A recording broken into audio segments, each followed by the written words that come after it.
নমস্কাৰ আমাৰ আন্তৰিক অনুষ্ঠানত দৰ্শকসকল আপোনালোক সকলোকে আন্তৰিকতাৰে স্বাগতম জনাইছোঁ আজি আমি আমন্ত্ৰণ কৰি আনিছোঁ কৃষ্ণকান্ত সন্দিকৈ ৰাজ্যিক মুক্ত বিশ্ববিদ্যালয়ৰ অসমীয়া বিভাগৰ সহযোগী অধ্যাপিকা ডক্টৰ নিভাৰাণী ফুকন বাইদেউ আমাৰ অনুষ্ঠানত আপোনাক স্বাগতম জনাইছোঁ ধন্যবাদ এতিয়া আপোনাক আমাৰ ইয়ালৈ মাতি অনাৰ মোৰ উদ্দেশ্য হ'ল আমি এতিয়া ধৰক সমাজখনৰ কিছু বিকাশ কৰাৰটো মানে প্ৰয়োজন হৈ পৰিছে আমি নাৰীসকলে আগভাগ ল'ব লাগিব উৰণী ভূমিকা ল'ব লাগিব গতিকে সেইটো কাৰণে মই বিচাৰিছোঁ যে নাৰী সবলীকৰণৰ ওপৰত যিখিনি আজিকালি ফেচবুকতো পাওঁ তাৰপিছত আপোনাৰ যথেষ্ট ছ'চিয়েল মিডিয়াৰ জৰিয়তে প্ৰচাৰ চলি আছে তাৰ ওপৰত আপোনাৰ কেনেধৰণৰ মন্তব্য হয় নাৰী সবলীকৰণ শব্দটো আমাৰ বিদ্যায়তনিক দিশৰ পৰাও আমি চাব পাৰোঁ আৰু একেবাৰে আমি সাধাৰণ আমাৰ যিটো গ্ৰাছৰুট লেভেল বুলি কয় আমি সেইফালৰ পৰা আমি কথাটো আমি ক'ব পাৰোঁ এতিয়া কথাটো হ'ল যিহেতু এই অনুষ্ঠানটো সমাজৰ সকলো স্তৰৰ লোকে চাব পুৰুষ নাৰী আই বাই আইতা সকলোৱে চাব গতিকে আৰু বিভিন্ন স্তৰ শিক্ষা তেওঁলোকৰ শিক্ষা দীক্ষা থকা মানুহেও চাব নথকাসকলেও চাব গতিকে আমি সেইফালৰ পৰা চাবলৈ গ'লে আমি এতিয়া একেবাৰে আমি বিদ্যায়তনিক যিটো আমাৰ অলপ উচ্চ খাপৰ যিখিনি আমি অলপ বিদ্যায়তনিক আমি যিখিনি ইণ্টেলেকচুৱেল আমি সেইটো আমি বৌদ্ধিক সেই পৰা আমি বস্তুটো নাচাই সেইফালেও আমি চাব পাৰোঁ যদি আমি একেবাৰে সহজভাৱে আমি যদি এম্পাৱাৰমেণ্ট যিটো কওঁ সবলীকৰণ সেইটো ক'বলৈ গ'লে আমি ইয়াত নাৰীৰ সবলীকৰণত আমি 5টা কথা আমি ক'ব লাগিব প্ৰথম কথা হৈছে সবলীকৰণৰ লগত জড়িত নাৰী সবলীকৰণ বুলি ক'লে অকল এইটো নহয় যে নাৰী সবলীকৰণ মানে অকল তেওঁ অৰ্থনৈতিকভাৱে তেওঁ স্বাধীন অৰ্থনৈতিকভাৱে তেওঁ সক্ষম সবল সেইটোৱে নহয় তাৰ লগত আৰু কেইটামান উপাদান আছে প্ৰথম কথা হৈছে নাৰীগৰাকী তেওঁ নিজকে নিজে সেলফ এসাৰ্টিভ হ'ব লাগিব অৰ্থাৎ তেওঁ নিজৰ যিটো আত্মসন্মানবোধ যে মই এগৰাকী ব্যক্তি তেওঁ সেই বস্তুটো ভাবিব লাগিব সেইটো বস্তু তেওঁ থাকিব লাগিব যে ময়ো এগৰাকী ব্যক্তি মই কাৰোবাৰ মাতৃ হ'ব পাৰোঁ পত্নী হ'ব পাৰোঁ ভগ্নী হ'ব পাৰোঁ আৰু মই কাৰোবাৰ বিভিন্ন সম্পৰ্ক কাৰোবাৰ বান্ধৱী হ'ব পাৰোঁ কাৰোবাৰ প্ৰেয়সী হ'ব পাৰোঁ কিন্তু মই এগৰাকী নাৰী আৰু এটা যিটো নিজৰ যে মোৰ নাম অমুক গতিকে এই যিটো নিজৰ যিটো আত্মসন্মানবোধ যিটো সেলফ এসাৰ্টিভনেছ সেইটো থাকিব লাগিব সেইটো এটা কথা তাৰপিছত সেইটো এটা প্ৰথম কথা তাৰপিছত থাকিব লাগিব কি যে তেওঁ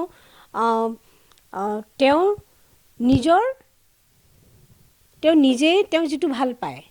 সেইটো তেওঁ নিজে চুজ কৰা তেওঁ নিজে সেইটো নিৰ্বাচন কৰা তেওঁ অধিকাৰটো থাকিব লাগিব আৰু সেইটো অধিকাৰটো আয়ত্ব কৰিব পাৰিব লাগিব যে তেওঁ সেইটো থাকিব লাগিব যেনে এইটো বস্তু মই ভাল পাওঁ এইটো মোক লাগিব তেওঁ সেইটো ক'ব লাগিব বেলেগৰ কথা মতে নহ'ব যে তোমালোকে যি ভাল দেখে মোক সেইটোৱে দিবা নহ'ব তেওঁ নিজৰ এটা পচন্দ কৰাটো অধিকাৰ থাকিব লাগিব তেওঁ সেইটো ক্ষমতা থাকিব আৰু সেই ক্ষমতাটো তেওঁ অৰ্জন কৰি ল'ব লাগিব তাৰপিছত সেইটো এটা গ'ল তাৰপিছত আৰু এটা তেওঁ অৰ্থনৈতিক আৰু সামাজিক ক্ষেত্ৰত তেওঁ সেই স্বাধীনতাটো থাকিব লাগিব অৰ্থাৎ তেওঁ অৰ্থনৈতিকভাৱে সক্ষম হ'ব লাগিব যে তেওঁ সেই অধিকাৰটো তেওঁ লাভ কৰিব লাগিব যে ময়ো কিবা এটা মই আৰ্জন কৰিব পাৰোঁ আৰু সেই আৰ্জন কৰিবলৈ তেওঁ সেই যিটো কাম কৰিব তাৰ পৰা তেওঁ এটা আৰ্থিক এটা লাভ কৰিব লাগিব গতিকে তেওঁ অৰ্থনৈতিক আৰু সামাজিক স্বাধীনতা এই গোটেইখিনি তেওঁ থাকিব লাগিব সেইটো এটা পাৰ্ট তাৰপিছত আৰু হৈছে কি যে তেওঁ সমাজত তেওঁৰ এটা যিটো স্বীকৃতি সেই স্বীকৃতি তেওঁ থাকিব লাগিব তেওঁ সেইটো নিজে সেইটো হেৰি কৰিব লাগিব যে হয় মই আৰু সেইটো আহিব কেনেকৈ তেওঁ নিজৰ আত্মবিশ্বাসটো যেতিয়া থাকিব এইটো আৰম্ভতে আমি তেওঁ সেই যিটো আত্মবিশ্বাসটো তেতিয়া তেওঁ নিজকে হেৰি কৰিব লাগিব যে মোৰ এটা স্থিতি আছে আৰু সেই স্থিতিটো তেওঁ অকল টকা পইচা ঘটে তেওঁৰ আছে ইনকাম যথেষ্ট কাম কৰিলেও মানুহগৰাকী তেওঁ আৰ্থিকভাৱে সচ্ছল গতিকে তেওঁ সেইটো আছে কিন্তু তেনেকুৱা নহয় আমি প্ৰথমতে আমাৰ সাধাৰণতে কি ভাৱ হয় যে ইয়াত উদাহৰণ এটা দিছোঁ মই যে এগৰাকী মহিলা তেওঁ উচ্চ শিক্ষিতা কিন্তু চাকৰি বাকৰি নকৰে তেওঁৰ স্বামীজন ভাল চাকৰিয়াল বা খুব ডাঙৰ এজন বিষয়া আৰু তেওঁলোকৰ পৰিয়ালটো ভাল আৰু কিন্তু তেওঁ চাকৰি বাকৰি নকৰে কিন্তু চাকৰি বাকৰি তেওঁ নকৰে তেওঁ ঘৰত তাৰমানে আমাৰ যিটো আদৰ্শ ভাৰতীয় নাৰী অৰ্থাৎ এগৰাকী ভাল পত্নী এগৰাকী আদৰ্শ গৃহিণী এগৰাকী আদৰ্শ বোৱাৰী এগৰাকী আদৰ্শ মাতৃৰূপে তেওঁ জীৱন তেওঁ অতিবাহিত কৰিছে কিন্তু তেওঁ মানে স্বামীয়ে তেওঁ যিখিনি তুমি পইচাখিনি থৈ দিয়া থৈ দিলোঁ সেইখিনি পইচা উলিয়াই দিলোঁ ল'ৰা ছোৱালীকেইটাক যেনেকৈ নিয়মতে খুৱাই বুৱাই পঠিয়াইছে ইত্যাদি ইত্যাদি কিন্তু তেওঁ তেওঁৰ পৰিচয় তেওঁ ইমান উচ্চ শিক্ষিতা তেওঁ হয়তো এটা সময়ত কিবা কিবি মেডেলো পাইছিলে কিন্তু তেওঁৰ পৰিচয় কি যে অমুকৰ পত্নী সমাজত অমুকৰ পত্নী মানুহগৰাকী বৰ ভাল দেই এই অমুকৰ পত্নী বৰ ভাল দেই বা অমুকৰ মাক যে বৰ ভাল অমুকৰ বোৱাৰী সেইটো তেওঁ যদি পৰিচয় হয় তেতিয়াহ'লে তেওঁ ইমানখিনি শিক্ষা দীক্ষা কি হ'ব তেওঁ পইচা আছে কিন্তু সেইগৰাকী আমি তেওঁক সেইটো ক'ব নোৱাৰোঁ যে তেওঁ আৰ্থিকভাৱে তেওঁৰ কিবা এটা আছে কিন্তু নহয় সেইটোতো নিজে অৰ্জন কৰি ল'ব লাগিব তাৰপিছত এইটো এটা উদাহৰণ আৰু এটা উদাহৰণ দেখিলে আমি শ্ৰমিক যিসকল শ্ৰমিক নাৰী আমি ভাবোঁ যে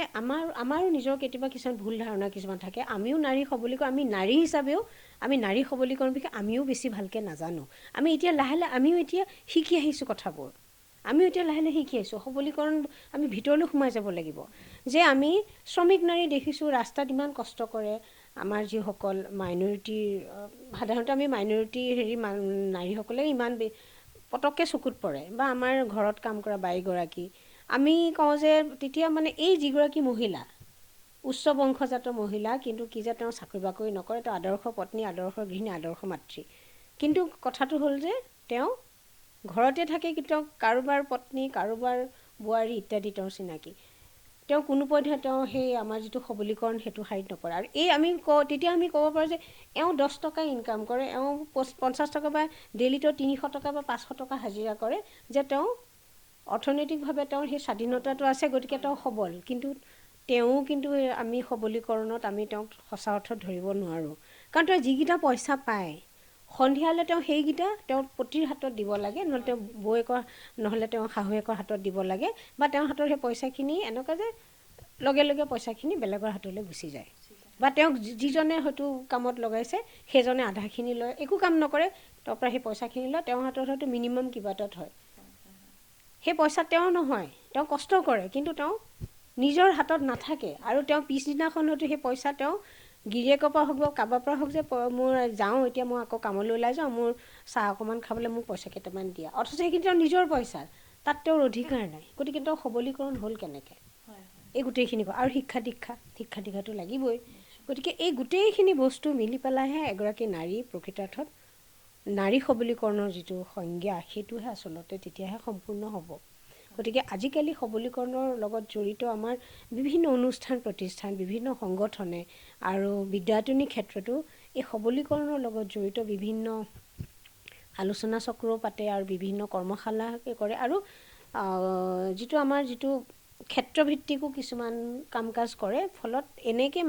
আমাৰ মহিলাসকলক সমাজৰ বিভিন্ন স্তৰৰ মহিলাকক এই সবলীকৰণ মানেনো কি অকল নাৰীসকলে নহয় সমাজৰ পুৰুষ নাৰীয়ে মিলিহে সমাজখন গঠন কৰিব পাৰে আমি এজনক বাদ দি আমি জীৱন আমি সম্পূৰ্ণ কৰিব নোৱাৰোঁ গতিকে এইটো পুৰুষসকলেও এইটো নাৰী সবলীকৰণৰ কাৰণ তেওঁলোক মাতৃৰ পৰাই তেওঁলোকৰ জন্ম হয় নাৰী নহ'লে পুৰুষ ক'ত হ'ব পৃথিৱীত নহয় জানো আৰু তেওঁলোকো কাৰোবাৰ সন্তান হয় কাৰোবাৰ পিতৃ হয় কাৰোবাৰ পুত্ৰ হয় গতিকে তেওঁলোকেও সেইটো কথা বুজি পাব লাগিব গতিকে এই সকলোৰে পৰা সমানে এটা মিলিত প্ৰয়াস এটা হ'ব লাগে আৰু মই ভাবোঁ তেনেকৈহে আপোনাৰ সবলীকৰণৰ যিটো আমাৰ নাৰী সবলীকৰণৰ যিটো উপলব্ধি তেতিয়াহে আমি নিজেও হয়তো আমাৰ নিজৰ যিটো চইচ আমি নিজে হ'ব দে যোনটো আমাৰ ঘৰৰ কোনে হ'ব দে কিবা এটা কিনি আনিলেও হয় এৰা ধৰা এইটো হয় আমি জীৱনত এখন সংসাৰ চলাবলৈ এৰা ধৰা লাগে কিন্তু সেই এৰা ধৰা এনেকুৱা হ'ব নালাগে যে আমি পিছত আমাৰ নিজৰ ওপৰত আমাৰ নিয়ন্ত্ৰণ আমাৰ নিজৰ কোনো এটা হেৰি নাথাকিব আমি মাত এষাৰ দিব নোৱাৰোঁ যে উই ডোণ্ট হেভ এ সে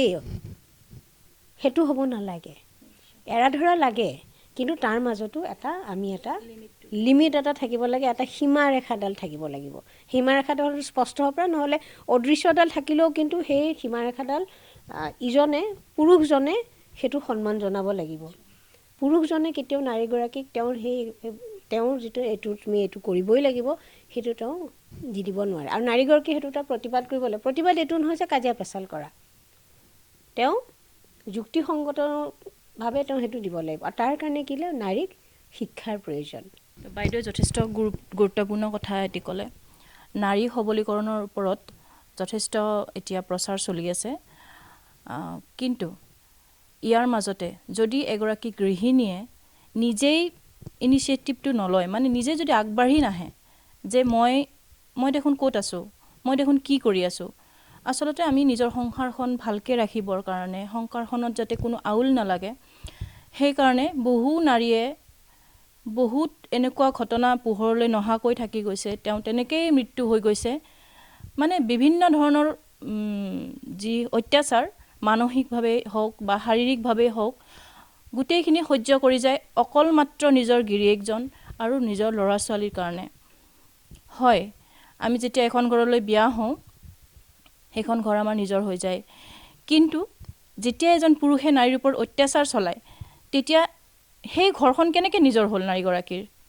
এজন মানুহে এগৰাকী নাৰীৰ ওপৰত অত্যাচাৰ কেতিয়া চলাব পাৰে? যেতিয়া সেই মানুহজনে সেই মানুহগৰাকীক নিজৰ বুলি নাভাবে। যদি গিৰিয়েকজনে নিজৰ ঘৈণীয়েকক নিজৰ বুলি নাভাবে, তেতিয়াহ'লে ঘৈণীয়েকগৰাকীয়ে ইমান সহ্য কৰাৰ বা দৰকাৰে বা কি?